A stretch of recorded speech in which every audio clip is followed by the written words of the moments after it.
Three's Company once filled living rooms with laughter thanks to its lovable characters and hilarious misunderstandings, etched into the memory of 70s and 80s audiences. But behind the spotlight lay haunting tragedies, shocking accidents, and devastating illnesses that claimed the lives of several beloved stars. Let's revisit their heartbreaking stories and honor the legacies they left behind. Don't forget to like and subscribe. Let's go! Suzanne Somers as Chrissy Snow. Suzanne Marie Somers, born on October 16, 1946 in California, became the face of American television in the late 1970s thanks to her portrayal of the lovable ditz Chrissy Snow in Three's Company. From 1977 to 1981, when she was 31 to 35 years old, Suzanne captured America's heart with her sunny looks and comedic charm. But behind her sweet smile was a stormy past, and a life marked by painful turns. Suzanne grew up in a poor working-class household with an alcoholic, abusive father. When she was 17 years old, after he tore her prom dress and humiliated her, she fought back by hitting him with a tennis racket, a defining moment of resilience and inner strength. At 19, she entered a hasty marriage due to an unplanned pregnancy, only to divorce shortly after. Living in poverty, she was once arrested for check fraud. To pay for her injured son's medical bills, she posed for semi-nude photos early in her career, images that Playboy later published without her full consent once she became a star. But the biggest blow came in 1980, when Suzanne demanded equal pay to John Ritter on Three's Company. ABC refused and retaliated by cutting her role, isolating her, and ultimately firing her. Once one of TV's brightest stars, she found herself blacklisted. Years later, she admitted that her fight for equal pay had killed her television career at the time. She made a major comeback in the 1990s with the successful sitcom Step by Step, and later reinvented herself as a health entrepreneur and author. However, her vocal support for alternative cancer treatments, especially bioidentical hormone therapy, drew intense criticism from the medical community. Still, Suzanne stood firm in her belief in holistic medicine, even if it may have hastened her tragic end. In 2000, she was diagnosed with breast cancer. After undergoing surgery and radiation, she rejected chemotherapy, a decision that sparked public debate. Though she lived another 23 years, the cancer returned in early 2023. She passed away peacefully at her Palm Springs home on October 15, 2023, just one day before her 77th birthday. At the time of her death, Suzanne Somers' net worth was estimated at $100 million, a reflection of her tenacity and ability to build her own empire against all odds. John Ritter as Jack Tripper. Jonathan Southworth Ritter, born on September 17, 1948, became a household name for millions of American viewers through his role as Jack Tripper in the sitcom Three's Company. When he took on the role from 1977 to 1984, he was just 28 years old, a clumsy but charming culinary student constantly caught in laugh-out-loud situations while living with two female roommates. His mastery of physical comedy and innate charisma made him a beloved icon of American television comedy. But behind the stage lights, Ritter's life held dark surprises. From a young age, he lived with a condition called coloboma in his right eye, which severely affected his vision. Yet he pushed through skepticism and never wavered in his pursuit of acting. His rise to success wasn't easy, and the cost of fame was steep. A collapsed marriage with his first wife, Nancy Morgan, after nearly 20 years together, and a work schedule so relentless it drained him physically and emotionally. On September 11, 2003, while filming the show 8 Simple Rules at Walt Disney Studios, John suddenly collapsed with severe chest pain. Initially diagnosed with a heart attack, doctors began treatment, but his condition deteriorated rapidly. By 10:48 p.m. the same day, he had passed away at age 54. The real cause was confirmed to be an aortic dissection. a dangerous and often misdiagnosed condition that took his life just 6 days before his 55th birthday. Ritter's sudden death stunned Hollywood. Colleagues mourned deeply. Longtime co-star Joyce DeWitt called him unforgettable and impossible not to love. The final episodes he filmed were dedicated to his memory, and the entire direction of 8 Simple Rules changed after his loss. At the time of his passing, John Ritter's net worth was estimated at $20 million, a testament to a career built on heart, humor, and relentless dedication to the craft. Don Knotts as Ralph Furley. Don Knotts, full name Jesse Donald Knotts, was born on July 21, 1924, in Morgantown, West Virginia.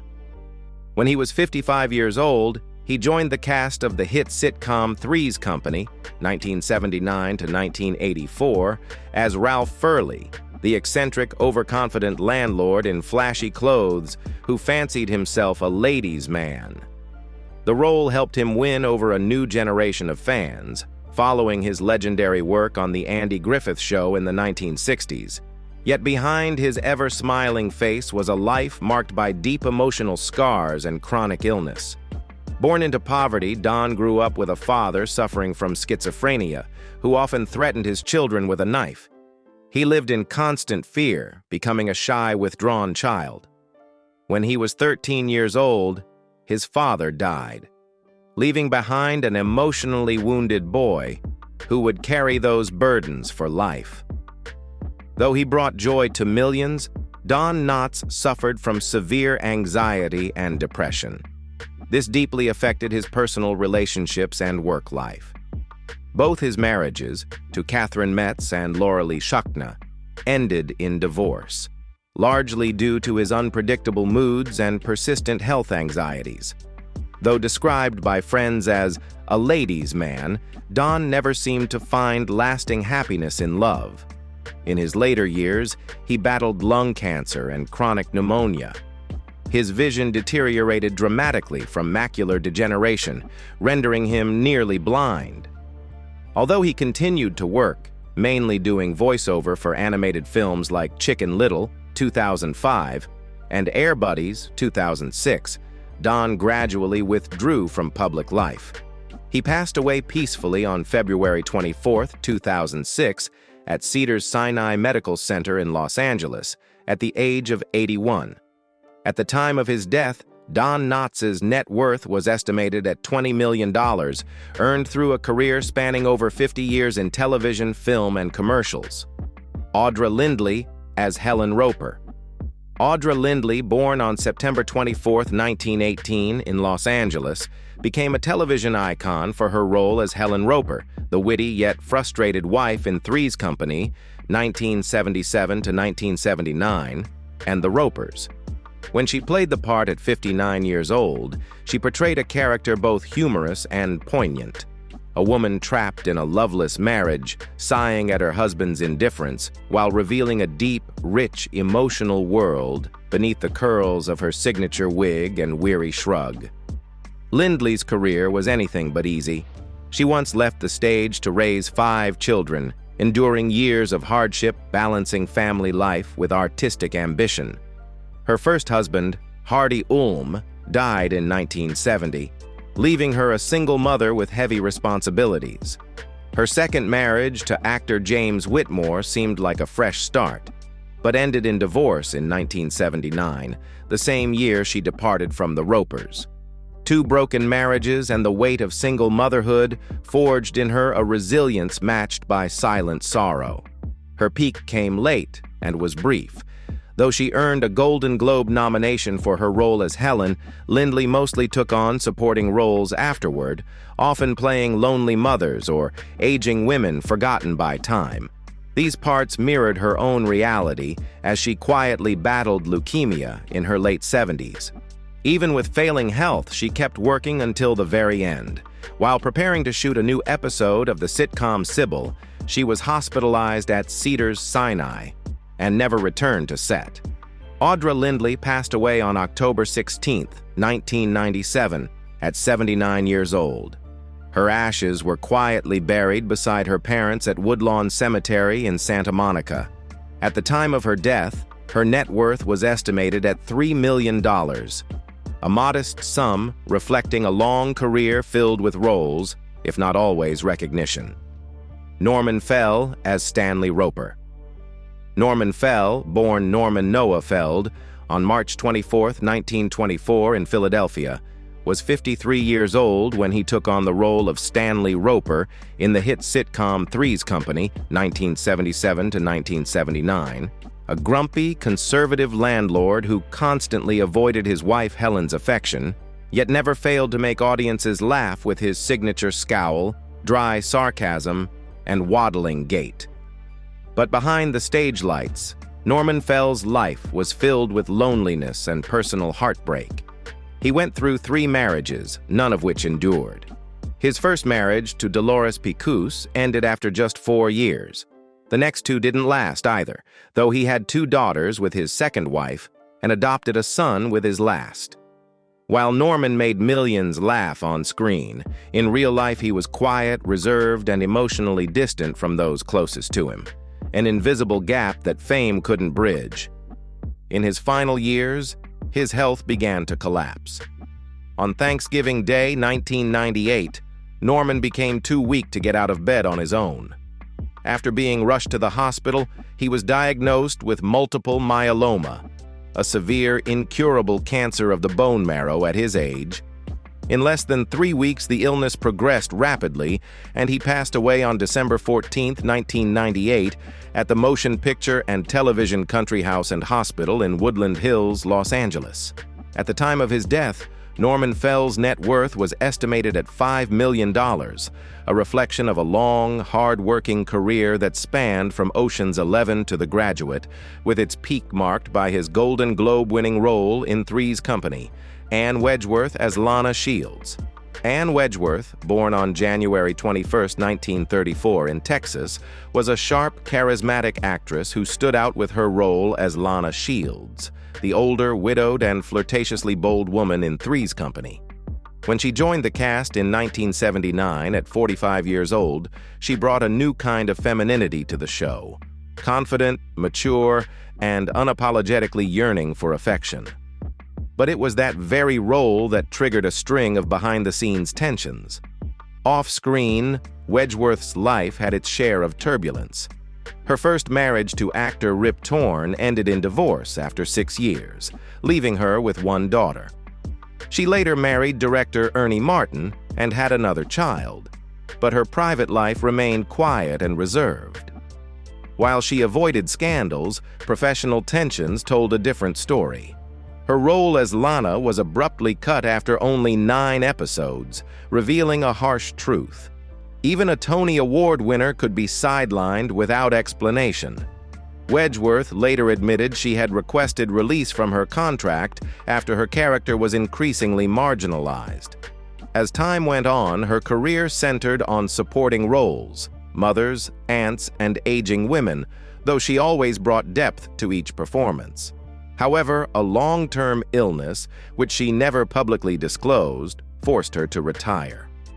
She spent her final years in a care home in North Bergen, New Jersey, far from the limelight and the audiences who once adored her. When she died in 2017, she quietly left the world at 83 years old.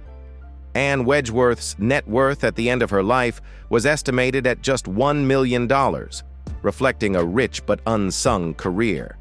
Peter Mark Richman as Reverend Snow. Peter Mark Richman, born Marvin Jack Richman on April 16, 1927, is best known for his role as Reverend Luther Snow, the father of Chrissy Snow, in the sitcom Three's Company. Appearing in the late 1970s when Richman was 50 to 53 years old, his reverend character created a stark contrast between strict morality and the free-spirited lifestyle of the younger generation, leading to moments that were both humorous and thought-provoking. Few people know that before becoming one of the most seasoned faces on American television with over 130 roles, Peter was once a pharmacist. He followed the profession on his older brother's advice after losing his father at the age of 16. But the stage lights pulled him in a different direction, from supporting television roles to Broadway and dozens of film appearances. Though he never reached the height of an A-list star, he maintained a consistent presence for over half a century, appearing in Dynasty, Santa Barbara, Star Trek, The Next Generation, and many other notable titles. But beyond the spotlight, Peter Mark Richman lived a simple life, virtually free of scandal. He married his only wife, actress Helen Landis, in 1953 and remained with her until the end of his life. They had 5 children together, including acclaimed conductor Lucas Richman. In his final years, he gradually withdrew from the public eye, his health declining due to age and heart issues, though he remained mentally sharp, often writing scripts and debating art with close friends. Peter Mark Richman passed away on January 14, 2021, in Woodland Hills, California, at the age of 93. His net worth was estimated at around $1 million, a modest figure, yet reflective of the understated way he chose to live. Robert Mandan as James Bradford. Robert Mandan, born on February 2, 1932, was 52 years old when he appeared in Three's a Crowd in 1984, playing James Bradford, the wealthy conservative father disapproving of his daughter's relationship with Jack Tripper. Though the series only lasted 1 season, Mandan once again proved that a seasoned actor could elevate even a minor character into something memorable. Yet off-camera, his life was a long, quiet battle against an invisible enemy: cancer. Mandan kept his diagnosis private for years. He never revealed the exact type of cancer, choosing instead to undergo treatment silently while occasionally returning for guest roles in Star Trek, Days of Our Lives, and General Hospital. Friends and colleagues later shared that Mandan had experienced several periods of remission. He died in Los Angeles on April 29, 2018, at 86 years old. Mandan's personal life was marked by rare devotion. He was married to Sherry Dixon, a psychotherapist, from 1963 until his death. For over half a century, they maintained a quiet, private marriage. But that same privacy also meant he lived and died in silence. After his passing, his body was cremated in a private ceremony. Though he never reached A-list stardom, Robert Mandan left behind a net worth estimated at $5 million, largely earned from long-running television roles like soap and national stage tours. Fran Ryan as Grace. Fran Ryan, born on November 29, 1916 in Los Angeles. When she joined Three's Company in 1981 as Grace, she was 65 years old. Though she only appeared in a single episode, Fran left a lasting impression with her rustic charm, blunt demeanor, and unmistakable wit, hallmarks of the roles she took on throughout a career that spanned more than 50 years. But behind the humorous grandmother persona was a string of heartbreaking tragedies that could move anyone to tears. In 1949, Fran married Walter Kenneth Wayne. 2 years later, while she was pregnant with their first child, she received news that her husband had died in a plane crash he was piloting. Fighting through her grief to raise her child alone, Fran tried to rebuild her life and remarried Howard Schaefer in January 1953. But fate was cruel again. Howard also died in a mysterious plane crash in Oregon just months later. The wreckage went missing for 15 years, and when it was eventually found, no body remained, only personal items like a shoe, a few combs, and a pair of glasses. Despite such painful losses, Fran Ryan pressed on with her acting career, landing over 130 roles in television and film, from Gunsmoke, Days of Our Lives, Green Acres, to voice work in animated shows like Hong Kong Phooey. She accumulated a net worth of around $1 million, mostly from decades of dedicated work on sets and stages. On January 15, 2000, Fran Ryan passed away from chronic obstructive pulmonary disease at the age of 83. Her ashes were buried alongside her mother in the family plot at Holy Sepulchre Cemetery in Hayward, California in 2004. Irene Tedrow as Martha. Irene Tedrow was born on August 3, 1907. When she played Martha in the episode The Older Woman, 1979, of Three's Company, she was 72 years old. Although it was a minor role, she portrayed a deeply human figure, an older, stern, and experienced woman carrying hidden loneliness, a reflection of her real-life story. Irene's private life was far from easy. She married William Kent, a man who had fled Nazi Germany in search of freedom in the United States. Though their marriage never attracted scandal, it also never garnered much public attention. They had 2 children, Roger and Enid, and Irene often had to set aside personal happiness in order to pursue her art. Being both a mother and the financial backbone in such a demanding industry caused her considerable stress, especially as she was mostly known for supporting roles. As she aged, Irene became exhausted by her profession. She suffered a stroke in 1989, a harsh turning point that ended her acting career. For the next 6 years, she lived in declining health, battling the long-term effects of the stroke and the isolation that often comes with being forgotten by the very industry that once embraced her. Despite the sacrifices and ups and downs, Irene made her mark in numerous supporting roles, from Dennis the Menace to Perry Mason, and she was especially remembered for her portrayal of Eleanor Roosevelt's grandmother in Eleanor and Franklin, a role that earned her an Emmy nomination when she was 69 years old. Her net worth was estimated at around $1 million, a humble sum for a career that lasted more than 60 years. On March 10, 1995, Irene Tedrow passed away from complications related to the stroke she suffered years earlier, at the age of 87. She left behind a legacy of strong-willed performances, mirroring the kind of characters she portrayed, resilient, silent, and never willing to give up. Don Porter as Uncle Fremont Tripper. Don Porter was born on September 24, 1912 in Miami, Oklahoma. When he appeared in Three's Company at age 65 to 68, he played Fremont Tripper, uncle of Jack Tripper, in a brief but memorable role. His dignified presence and warm, deep voice left a lasting impression, even though it was just one episode.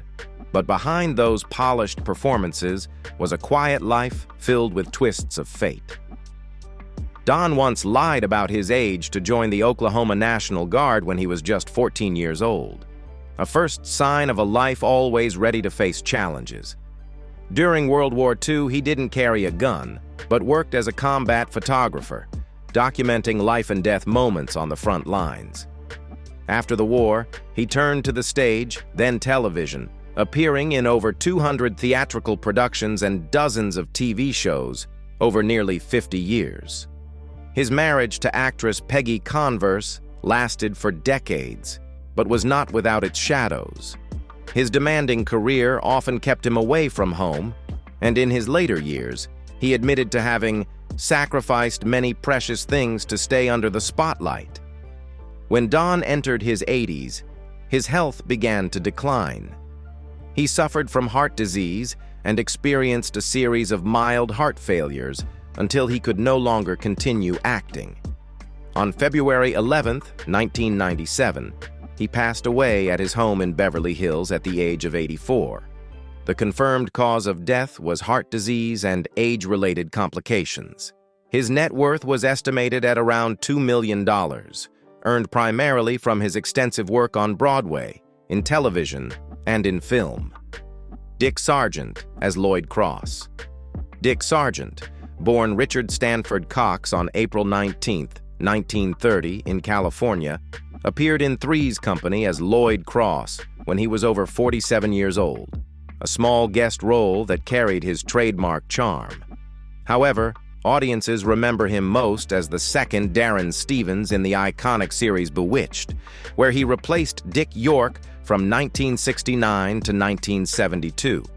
With a gentle smile and natural wit, he became a beloved figure in 1970s American television.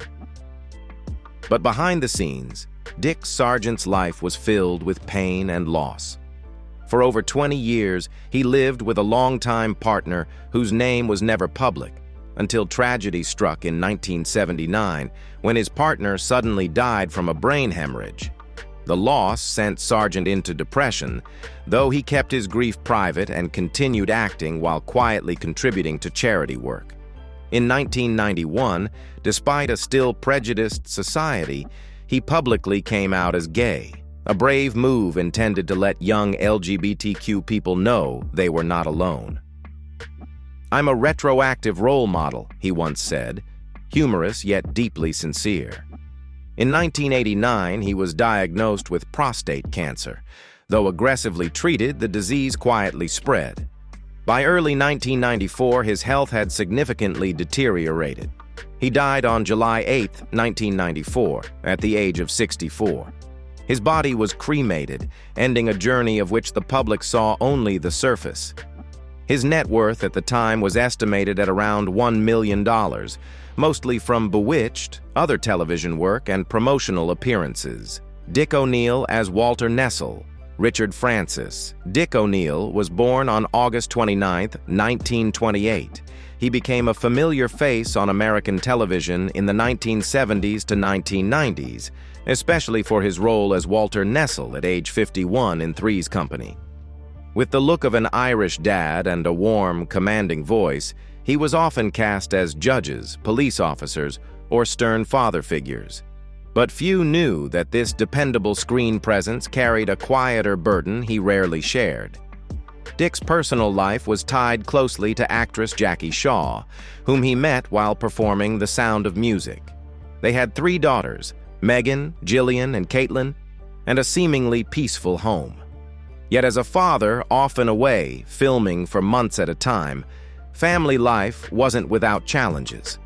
He once admitted that the biggest regret of his life wasn't losing out on a role, but missing precious family moments he could never get back. On November 17, 1998, Dick O'Neill died of heart failure at the age of 70 in Santa Monica, closing the chapter on a quiet life much like the supporting characters he portrayed. At the time of his death, his net worth was estimated at around $1 million, enough to live comfortably but modest for someone who contributed more than 30 years to American television. He left without fanfare or media buzz, but with an empty space in the hearts of those who saw him on screen and simply called him Dad. Priscilla Morrill as Mrs. Snow. Priscilla Morrill, born on June 4, 1927 in Boston, was a familiar face on American TV during the 1970s and 1980s. She appeared in Three's Company as Mrs. Snow, the strict, somewhat conservative mother of Chrissy, when she was over 50 years old. Although it was a supporting role, her presence brought nuance and a distinct flavor to the series. Still, her most memorable role was Edie Grant, the strong yet emotional wife of Lou Grant in The Mary Tyler Moore Show. Off-screen, Morrill lived a quiet, private life with her husband Paul Bryson. They married in 1954, had no children, and lived modestly in Port Hueneme, California. Few knew that in her final years, Morrill battled a series of chronic health problems. A kidney infection, typically seen as minor, turned serious when it became chronic, causing her prolonged pain and repeated hospitalizations. Despite receiving care at Cedars-Sinai, she couldn't recover. She passed away on November 9, 1994, at the age of 67. Her body was cremated, and her ashes were scattered at sea, just as she had wished for a peaceful farewell. Priscilla Morrill's net worth was estimated at around $1 million, not a large sum by Hollywood standards, but reflective of a career built on quality and integrity. Emmaline Henry as J.C. Braddock. Emmaline Henry, born on November 1, 1928, was a familiar face on American television in the 1960s and 1970s. In Three's Company, she played J.C. Braddock, Chrissy's tough but sharp boss, when she was over 49 years old. Though she only appeared in a few episodes, Emmaline left a lasting mark thanks to the same charm and unique comedic style she brought to her 33-episode role as Amanda Bellows in I Dream of Jeannie. But behind her humor was a life far from peaceful. She began as a teenage singer, moving to Hollywood with dreams of conquering the musical stage. But her Broadway ambitions shifted when directors noticed her natural comedic timing. She once replaced Carol Channing on stage and starred in several notable shows, appearing to find her place in the spotlight. Still, her marriage to actor Mark Roberts lasted only 5 years, ending in divorce in 1974. With no children and no remarriage, Emmaline lived alone in her final years. In 1979, while still working in television, she began experiencing troubling symptoms: persistent headaches, dizziness, and disorientation. Doctors diagnosed her with a malignant brain tumor. Despite undergoing surgery, the disease progressed rapidly. Emmaline Henry passed away on October 8, 1979, just 3 weeks after her final television appearance, at the age of 50. She was buried at Holy Cross Cemetery in Culver City. Her net worth at the time of death was estimated at around $2 million, a figure reflecting a solid career, though it could never heal the personal losses she endured. She was an artist who made audiences laugh on camera, but who may have wept in silence backstage. Macon McCalman as Roland Wood. Willis Macon McCalman was born on December 30th, 1932. In the sitcom Three's Company, he portrayed Roland Wood, the strict father of Janet, when he was in his mid to late 40s, around 45 to 48 years old. He quickly made an impression with his stern, traditional demeanor, shaping the character into a classic old-school father figure, cold on the outside but with deep emotions beneath the surface. However, behind that strong image was a life filled with inner conflict. After serving in the military during the Korean War, he returned home and helped found the Front Street Theater in his hometown of Memphis, an effort to bring the arts closer to the local community. His Broadway career started with promise in productions such as The Last of Mrs. Lincoln and An Enemy for the People. Although he broke into Hollywood with Deliverance, 1972, he was never cast in leading roles. For over 3 decades, McCalman was frequently typecast in supporting roles as powerful men or domineering figures, appearing briefly, then disappearing from the spotlight. His already quiet career came to a halt in 1997 when a major heart attack forced him to retire from acting.